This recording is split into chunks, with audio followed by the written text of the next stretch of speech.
The Book of Jubilees, often called the Little Genesis, stands as one of the most intriguing writings of the ancient world.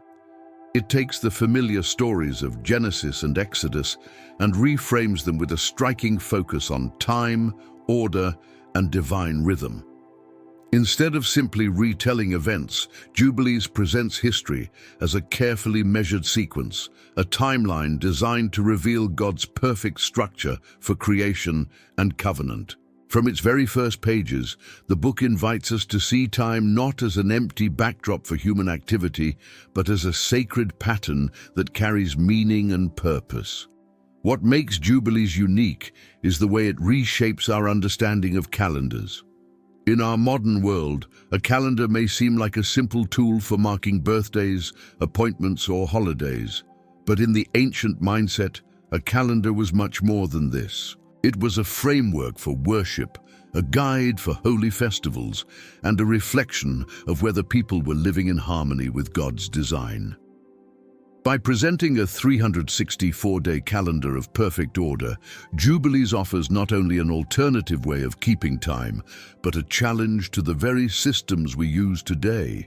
This text reminds us that the way we count days has spiritual significance. If God established certain times for festivals and rest, then observing those moments correctly becomes an act of faithfulness. To live by the right calendar was, in the eyes of Jubilees, to walk in step with God's eternal rhythm. To drift from it was to risk falling out of alignment, losing not only accuracy but the sense of being rooted in divine order. As we explore the background of this book, we see that it was written with a purpose: to preserve what its authors believed was the true original calendar of creation.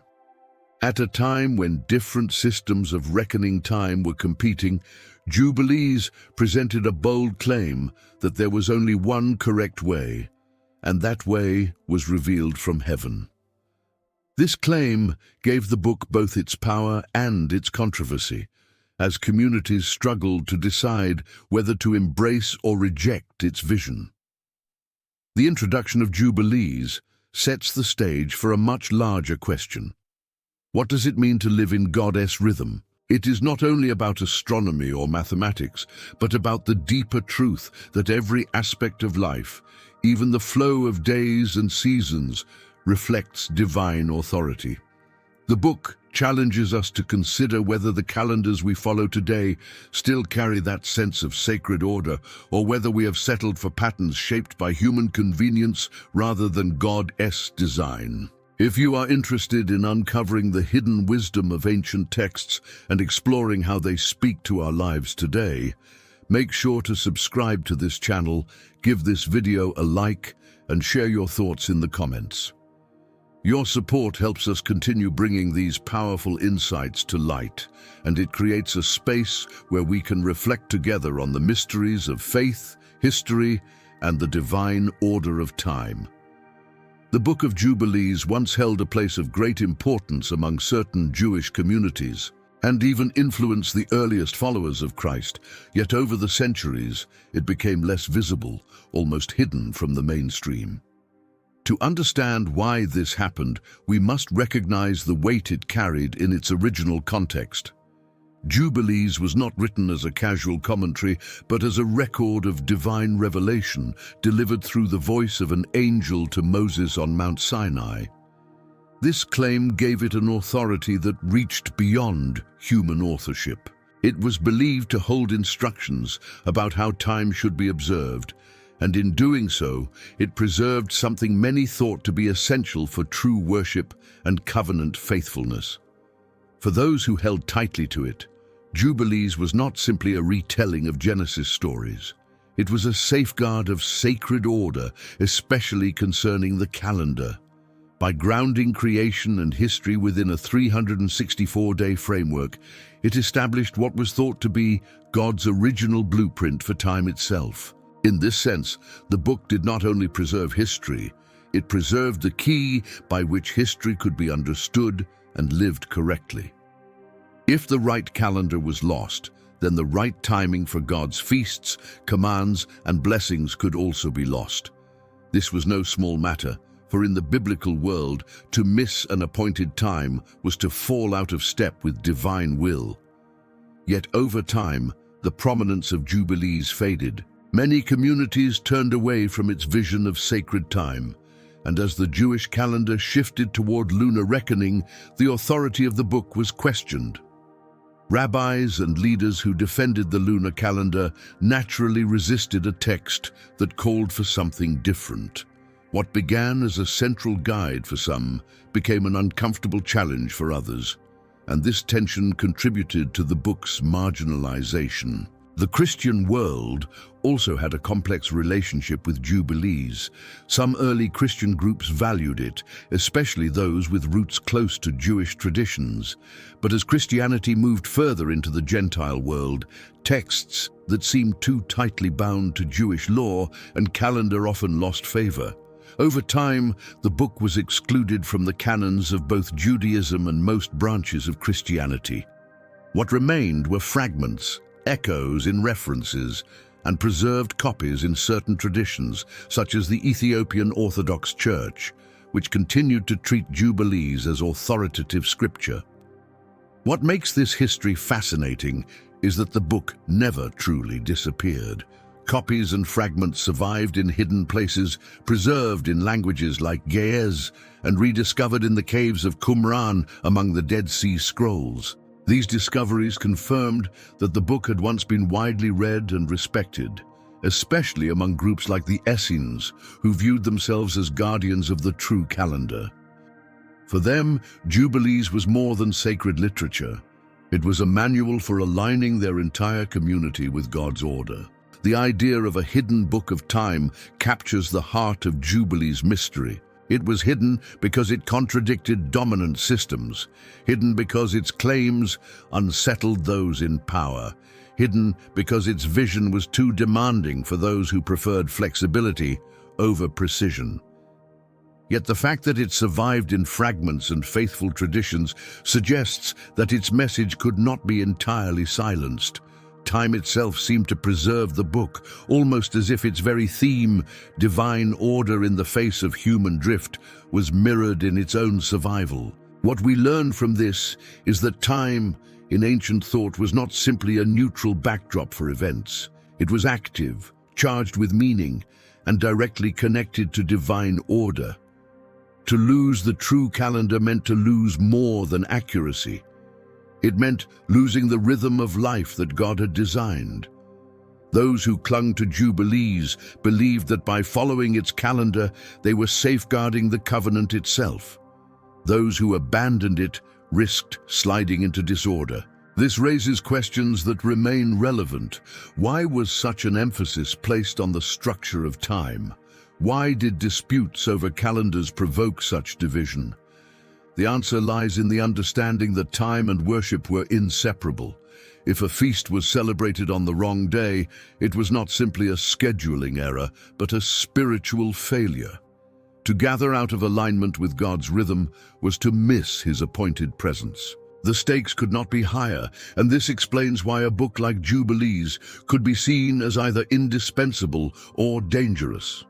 Jubilees became a hidden witness, waiting in silence until rediscovery would give it new life. The Dead Sea Scrolls uncovered its voice again, reminding scholars and seekers that an ancient debate over timekeeping was once at the heart of devotion. This rediscovery invites us to consider whether the act of measuring days and seasons carries more meaning than we might ever have realized. The hidden book of time speaks once again, pressing upon us the question of how closely our calendars align with the divine pattern. When the Book of Jubilees describes the structure of a year, it presents a model of perfection, order, and unchanging design. According to this vision, the year contains exactly 364 days, arranged into 4 equal quarters. Each quarter is composed of 91 days, and these 91 days divide neatly into 13 weeks of 7 days each. The result is a calendar that flows without interruption, where each year is identical to the one before, and every appointed festival falls on the same day of the week, year after year. This structure eliminates the shifting that occurs in lunar or mixed calendars. For instance, in the modern Jewish calendar, which is based on lunar months balanced against solar years, festivals move slightly from year to year. In the Gregorian system used worldwide today, dates drift through the days of the week, which is why a birthday might fall on a Monday one year and on a Thursday the next. But in the Jubilees calendar, such irregularities never happen. Sacred times remain fixed, unwavering and consistent, a reflection of divine stability. The elegance of this system cannot be overstated. The 364-day year is divisible by 7, meaning that the weeks and the year align perfectly. Every new year begins on the same day of the week, and every festival is locked into place. Passover, for example, always comes at the same time without variation. This sense of predictability would have given worshippers confidence that they were celebrating God's appointed times exactly as intended, never out of step with creation's rhythm. The structure also reflects a deep symbolic harmony. The number 7 is central in biblical thought, representing completion and perfection. By building the calendar entirely around multiples of 7, Jubilees reinforces the idea that time itself is sacred and complete only when rooted in God's pattern. Each quarter of 91 days ends with a special day, marking a transition that divides the year into 4 parts, mirroring the 4 seasons of creation. These quarters give the year a balance that reflects the natural cycles of the earth. Such a calendar also reveals a profound concern for order. In a world where lunar calendars introduced complexity, with months that did not fit neatly into weeks and years that needed constant adjustment, the Jubilees calendar stood as a model of simplicity and reliability. It offered a way to measure time without the burden of corrections, calculations, or disputes. Everything was already set, with no need for human interference. This was seen as the divine way, untouched by human manipulation. But beyond its practicality, the calendar carries a theological claim. By insisting on a 364-day year, Jubilees suggests that God's creation itself was structured in this way, and that any departure from it was a distortion of divine order. The calendar was not just about keeping track of days, it was about keeping faith with the Creator. To live by this calendar was to declare loyalty to God's design, while to follow another was to accept disorder into the heart of worship. Modern readers may wonder how such a calendar could function when the solar year is about 365 and a quarter days. Would not the 364-day system drift over time, falling out of alignment with the seasons? This question reveals the tension between scientific calculation and theological conviction. For those who embrace the Jubilees calendar, its perfection lay not in astronomical precision, but in its divine symmetry. The neat division of weeks and seasons was seen as more faithful to God's order than the irregular adjustments required by lunar or solar reckoning. Communities like the Essenes, who preserved this calendar, likely believed that God himself sustained its alignment, keeping creation in harmony with the sacred pattern. For them, the calendar's perfection was evidence of its divine origin. Any irregularities observed in the heavens were interpreted not as flaws in the calendar, but as mysteries of God's governance of time. This conviction made the 364-day year more than a tool of measurement. It was a declaration of faith. In this way, the perfect year of 364 days was more than an intellectual construct. It was a lived reality for those who embraced it. Their lives, their feasts, their prayers, and their rhythms of rest all revolved around this framework. To walk in step with the 364-day year was to live within God's order, and to drift from it was to fall into error. The precision of the calendar mirrored the precision of divine command, giving daily life a sense of sacred structure that modern systems can hardly replicate. Through this lens, the calendar of Jubilees challenges us to rethink our own ways of marking time. Do our calendars reflect divine order, or have they become instruments of human convenience? Do we live by rhythms that align with creation, or do we constantly adjust and correct, as if struggling against a system that refuses to stay still? These questions press us to consider whether true peace and order might be found not in human invention, but in a return to the perfection of God's design. The history of calendars is not just a story of astronomy, it is a story of conflict. When the 364-day calendar of Jubilees met the lunar solar system embraced by other Jewish communities, the result was more than a technical debate. It was a collision of worldviews, a clash over what it meant to be faithful to God's command. The calendar was a visible marker of authority, and to follow one system over another was to align oneself with a particular vision of covenant obedience.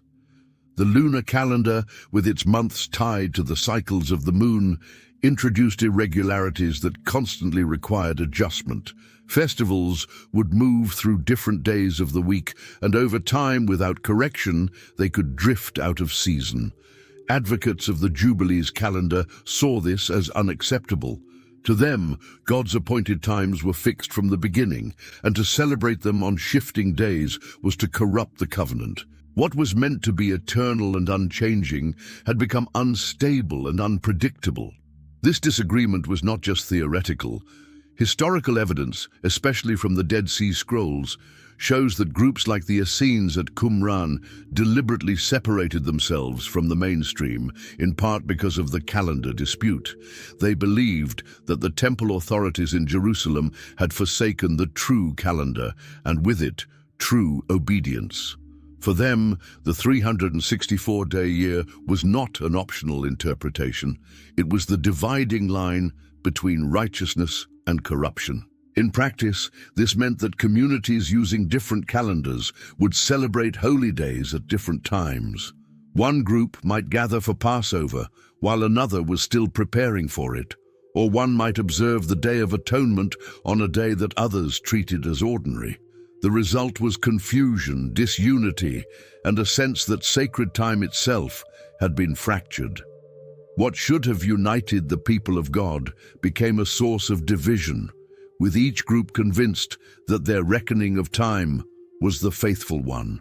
The clash also reflected deeper questions of authority. Who had the right to declare the calendar? Was it the priests in Jerusalem, or the sectarians who claimed revelation preserved in hidden texts? Was it tradition handed down by generations, or the unchanging structure believed to be set in creation? These were not abstract issues, but matters that shaped worship, sacrifice, and covenant identity. To stand on one side or the other was to choose where to place one's trust. For those who followed Jubilees, the stakes could not have been higher. They saw the lunar calendar as a distortion that would cause people to miss God's appointed times, leading to disobedience whether intentional or not. To them, following the wrong calendar was not a small mistake, but a violation of God's will. This gave the dispute an intensity that might seem excessive to modern eyes, but was entirely logical in the ancient context, where every detail of worship mattered. The collision of calendars also illustrates the tension between human flexibility and divine order. The lunar solar system required constant human adjustment, with intercalations added to keep festivals in their proper seasons. This meant that human authorities had to step in repeatedly to fix the system. In contrast, the 364-day year required no such intervention. It functioned with perfect predictability, leaving no room for human manipulation. To its followers, this was evidence that it came from God, while the other system bore the marks of human interference. This clash echoes into the present, for it reveals how much calendars shape identity. To live by a particular calendar is to live by a particular rhythm, and rhythms shape communities. They decide when people gather, when they rest, when they feast, and when they fast. Two groups with two different calendars could hardly live in unity, because their entire lives would be out of sync. The collision of calendars was, in truth, a collision of worlds. As we reflect on this, we see how the debate over timekeeping was never about numbers alone. It was about whether God's people would remain faithful to the order established in creation, or whether they would allow human calculation to take the place of divine decree. The Book of Jubilees frames this as a matter of ultimate loyalty, reminding us that even the act of counting days can reveal the depth of one's obedience. One of the most beautiful features of the Jubilees calendar is the way it secures the festivals in their appointed times. In this system, Passover, Shavuot, and other holy days never move, never drift, and never shift from their intended place. Each one is anchored to a precise day of the week and season, giving worshippers confidence that they are honoring God's commands exactly as they were given. The stability of these festivals reflects the perfection of the calendar itself, a rhythm of sacred time that remains constant from generation to generation. Take Passover as an example. In the Jubilees calendar, it always falls on the same day, with no variation from year to year. Families could prepare with certainty, knowing that the day would never surprise them or require correction. The same is true of Shavuot, the festival of weeks, which arrives with mathematical precision, counted out exactly as the pattern dictates. Such stability stands in sharp contrast to modern systems, where holidays often shift and sometimes seem to float unpredictably across the calendar. This consistency gave the festivals a profound sense of permanence. Worshippers were not at the mercy of shifting moons or human adjustments. They were walking in step with a rhythm that was believed to echo the very structure of creation. The regularity of the festivals became a symbol of God's faithfulness, a reminder that His appointed times were not subject to change. Every gathering carried with it the assurance that it was taking place at the true and eternal moment God had set apart. The impact of this stability would have extended far beyond the festivals themselves. Communities shaped by such a calendar would have experienced a deep sense of unity, as everyone moved together in the same rhythm. Families, neighbors, and entire congregations would gather in harmony, without the confusion of competing dates or drifting observances. The result would be a community life infused with order, confidence, and peace, as sacred time anchored every aspect of daily living. From a theological perspective, the unchanging nature of the festivals reflected the unchanging nature of God. Just as He is constant and unwavering, so too were the times He appointed. To live by a calendar that shifted or drifted was to introduce instability into worship, but to follow the Jubilees model was to embody the constancy of divine perfection. Each festival became not only an act of remembrance, but an act of alignment with God, Earth's eternal character. For modern readers, this vision can be striking. Our calendars are full of drift.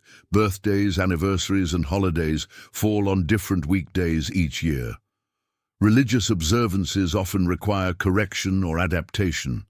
This constant adjustment can feel normal to us, but compared to the stability of the Jubilees calendar, it reveals how far we have come from a vision of time rooted in permanence. The festivals of Jubilees remind us that worship was once tied to a system that never wavered. The contrast is especially evident when we consider how the drifting of modern festivals can affect meaning. When a holy day arrives unexpectedly early or late, or when it falls on an inconvenient weekday, the sense of sacred rhythm can weaken. The Jubilees calendar avoided this entirely. Sacred days were locked in place, always falling where they were meant to, preserving not only accuracy, but also reverence. The worshipper was never caught off guard, for time itself worked in harmony with God's command. This reliability also carried a message of trust.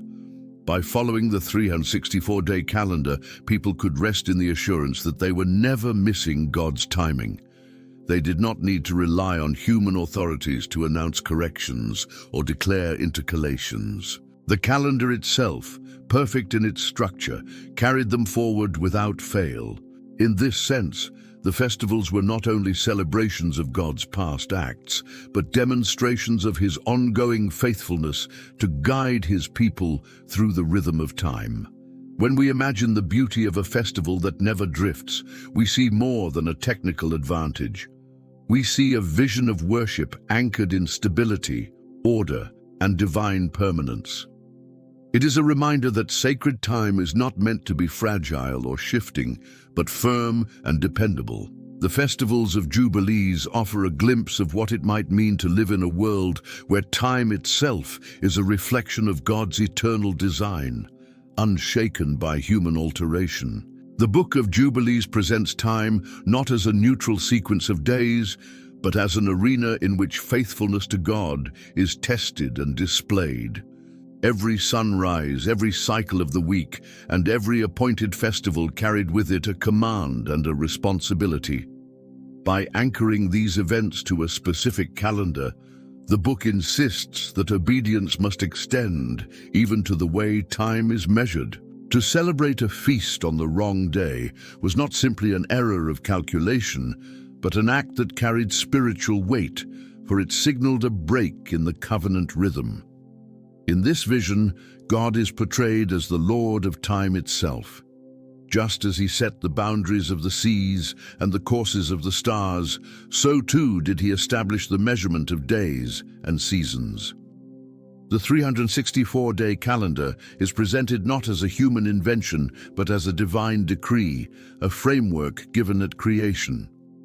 To follow it was to acknowledge God's authority over every dimension of life. In contrast, to alter it or to substitute another system was to take into human hands what God had already defined.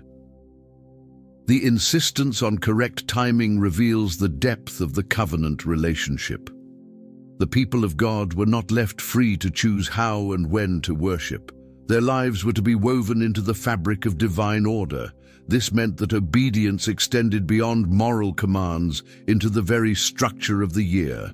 To honor the Sabbath on its appointed day, to celebrate Passover at its appointed time, to gather for Shavuot exactly as counted from the right point, these actions were tangible expressions of loyalty. They showed that covenant faithfulness involved not only belief but precision in practice.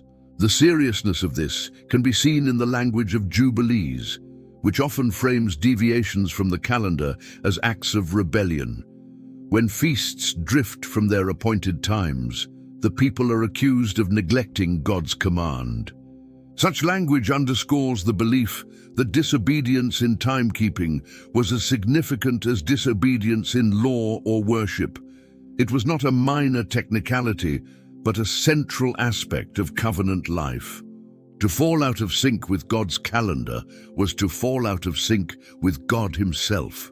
What emerges is a striking perspective.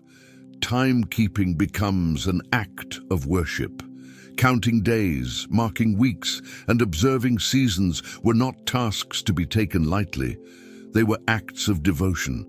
Every moment became an opportunity to reflect God's order. By living within His rhythm, people bore witness to His authority. By shaping their lives according to His design, they demonstrated their place in His covenant. Time itself became a stage where loyalty or disobedience was displayed. This also explains why calendar disputes carried such weight in ancient communities. It was not simply about whether one counted months by the moon or by the sun. It was about whose authority was recognized. If God had revealed a calendar through Jubilees, then following any other was an act of defiance. On the other hand, if leaders in Jerusalem declared the lunar calendar to be authoritative, then to reject it was to challenge their leadership. At stake was not only the calendar, but the very question of who held divine authority. The alignment of time with divine order also carried a cosmic dimension. By following the right calendar, the people believed they were living in harmony with creation itself. The sun, moon, and stars were set in place to mark seasons and days, and the 364-day system was seen as the true reflection of that order. To deviate was to break harmony not only with God, but with the entire universe. Timekeeping, then, was an act of aligning human life with cosmic design. The importance of this cannot be overstated.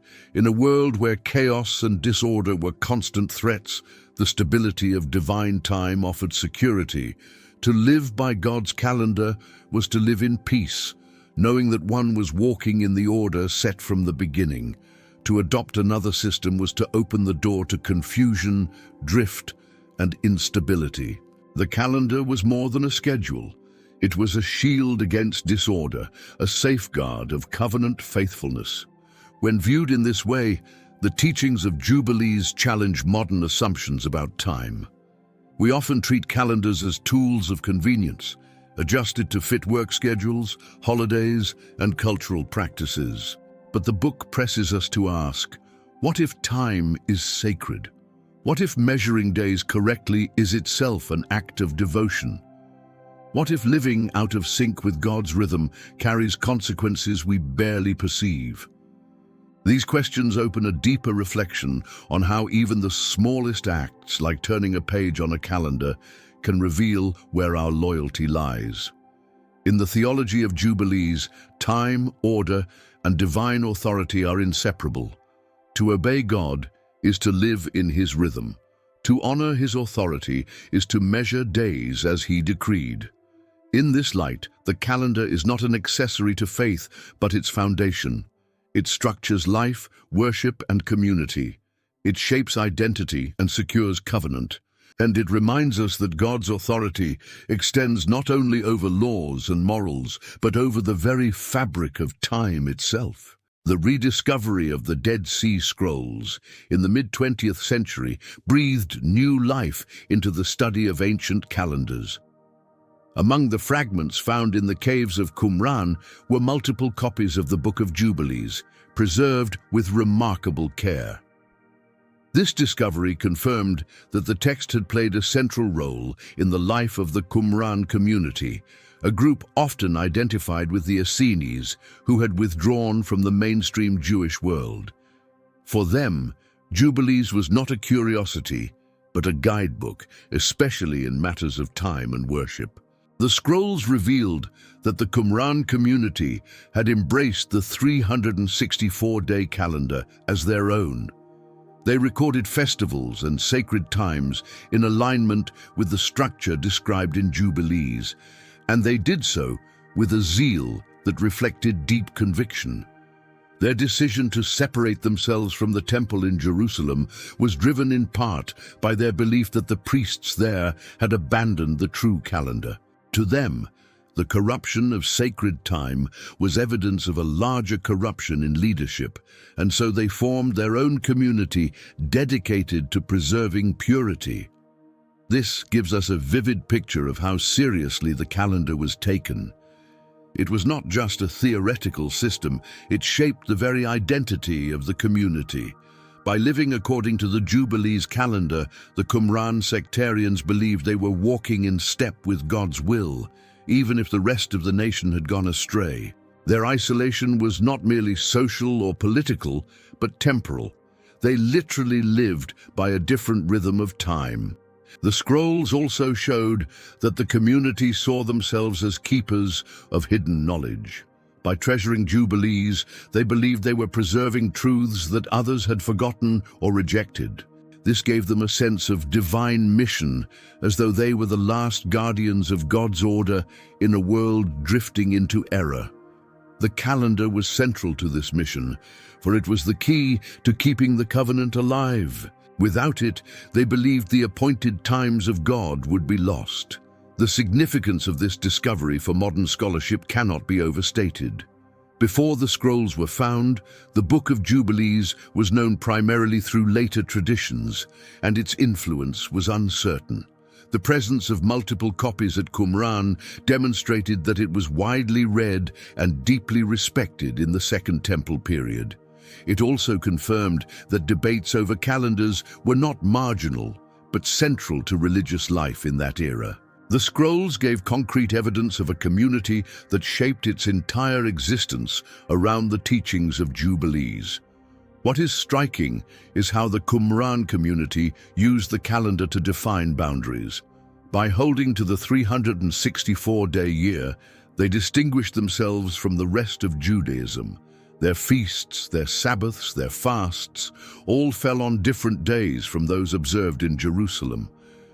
This created an unbridgeable gap, making unity with others impossible. In their eyes, however, this was necessary to remain faithful to God. To compromise on the calendar would be to compromise on covenant. The echoes of this ancient conflict continue to resonate today. The scrolls remind us that disputes over timekeeping are not trivial. They touch on questions of identity, authority, and faithfulness. The Qumran community believed that by following Jubilees, they were aligning with the true order of creation. Whether or not modern readers accept this, the fact remains that the calendar served as a dividing line between faithfulness and corruption in their eyes. The discovery also reignited debates among scholars and believers. Was the 364-day calendar the original system intended by God? Did later changes to lunar reckoning represent a drift away from divine order? These questions continue to be explored, and the scrolls serve as evidence that the debate is not new but ancient, rooted in conflicts that shaped the history of faith. Today, nearly every aspect of life is governed by the Gregorian calendar, a system shaped by Roman authority and later refined by papal decree. This calendar divides the year into 12 uneven months, adds leap years to keep pace with the solar cycle, and has been adopted across the globe as the standard for business, government, and daily life. It is efficient, universal, and practical. Yet from the perspective of the Book of Jubilees, it represents a departure from divine order. Modern society rarely questions its calendar. We accept it as a given, planning our days around its structure without a second thought. Yet this unquestioned acceptance masks the fact that it is a human creation, born of political decisions, cultural shifts, and astronomical calculations. It is not presented as a revelation from God, but as a tool of human convenience. In this sense, it reflects not divine authority, but human control over time. This human-centered system has shaped more than just schedules. It has influenced how we think about time itself. In the Gregorian calendar, days and weeks do not align neatly. Holidays and observances drift across different weekdays each year. Sacred times often clash with secular demands, forcing individuals to balance competing loyalties. The result is a rhythm that feels fragmented, unstable, and often exhausting. Time becomes a pressure rather than a gift, a resource to be managed rather than a sacred order to be embraced. The trap of the modern calendar is that it subtly removes time from its spiritual foundation. By focusing on efficiency and universality, it strips away the sense of sacred rhythm. Festivals tied to divine command are overshadowed by civic holidays, commercial seasons, and cultural observances. The year becomes a cycle of work, consumption, and leisure, with little sense of alignment to creation or covenant. Sacred time is replaced by market time. From the perspective of Jubilees, this shift represents a profound disconnection. By moving away from the 364-day structure, humanity has lost touch with the order God established. Instead of walking in step with divine rhythm, we follow a pattern set by emperors, popes, and politicians. The result is not only confusion in calendars, but confusion in identity. We have become children of a system that measures time by human design, rather than children of a creator who ordered the heavens and earth. This disconnection can be seen in the way modern society treats rest. In the Jubilees model, Sabbaths and festivals were fixed and unchanging. offering regular moments of pause and renewal. In the modern system, rest is often irregular, dependent on work schedules, cultural expectations, or shifting holidays. The result is a culture that struggles to find balance, always chasing productivity but rarely finding peace. The trap lies in believing that this restlessness is normal, when in reality it may be the symptom of living out of sync with divine order. The modern calendar also influences how we perceive history. By dividing time into centuries, decades, and years based on human reckoning, it frames history in political and cultural terms rather than in sacred rhythms. We celebrate national holidays, mark economic quarters, and remember anniversaries, but rarely do we measure time in relation to God's appointed seasons. The focus shifts from covenant history to human achievement, further deepening the disconnect. This is not to say that the Gregorian calendar is useless. It has unified the world in communication, travel, and trade.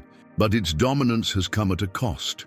It tempts us to forget that time is sacred. It encourages us to live by schedules shaped by work and commerce, rather than by rhythms shaped by God. The trap lies in its subtlety. It works so smoothly that we hardly notice how far we have drifted from the order of creation. The question we must face is whether our modern calendar serves us or enslaves us. Does it help us align with God's rhythm, or does it keep us trapped in patterns of human convenience? The Book of Jubilees presses us to ask these questions, reminding us that the way we measure time shapes the way we live. To ignore the spiritual dimension of calendars is to risk losing more than accuracy. It is to risk losing the sense of sacred order that gives life meaning. The Book of Jubilees speaks across the centuries with a voice that still resonates, calling humanity to remember that time is not an invention of man, but a gift from God. Even if we do not return to a strict observance of the 364-day calendar it describes, the lessons it offers remain powerful and relevant. It reminds us that our lives are meant to be lived in harmony with sacred rhythms, not simply dictated by human schedules or cultural expectations. Time itself is meant to be holy, and how we measure it reflects how we honor the one who created it. Rediscovering God's rhythm does not mean abandoning modern society or rejecting the practical structures we use every day. Instead, it calls us to reframe our relationship with time. Rather than seeing it as something to control or manage, we are invited to see it as something to enter into with reverence. Each day carries divine significance, each week a Sabbath rest, each season a reminder of God's appointed times. By living with awareness of this rhythm, we align our hearts with the Creator's design. The festivals highlighted in Jubilees show us what this can look like. Fixed times of celebration, remembrance, and rest anchor us in truths that transcend human calendars. Passover reminds us of deliverance, Shavuot of covenant, the Day of Atonement of repentance and forgiveness. These moments do not drift or fade in significance, even if our modern calendars shift them. When we set aside time for them, even in symbolic ways, we participate in a rhythm that draws us closer to God's eternal order. Rediscovering God's rhythm also calls us to resist the relentless demands of the modern calendar. In a culture that measures life by productivity and consumption, choosing to rest on the Sabbath or to mark holy days is a quiet act of resistance. It declares that we belong to a higher order, one not defined by the pace of the world, but by the peace of God. In this way, time becomes a testimony of faith, a lived declaration that our days are in His hands. At the same time, the lessons of Jubilees remind us of unity. The ancient disputes over calendars fractured communities, dividing people into groups that no longer walk together. Today, Rediscovering God's rhythm does not mean creating new divisions, but seeking ways to restore alignment with His order in ways that build harmony rather than strife. By remembering that time itself is sacred, we can find common ground in worship, prayer, and the shared hope of living in step with the Creator. The rediscovery of the Dead Sea Scrolls showed us that the calendar of Jubilees was never truly lost. It was preserved through the faithfulness of those who believed it was worth protecting, hidden until a time when it could speak again. Its re-emergence invites us to reflect, to question, and to seek. Whether or not we adopt its structure, we cannot ignore the challenge it presents. To consider whether our ways of keeping time bring us closer to God or further from Him.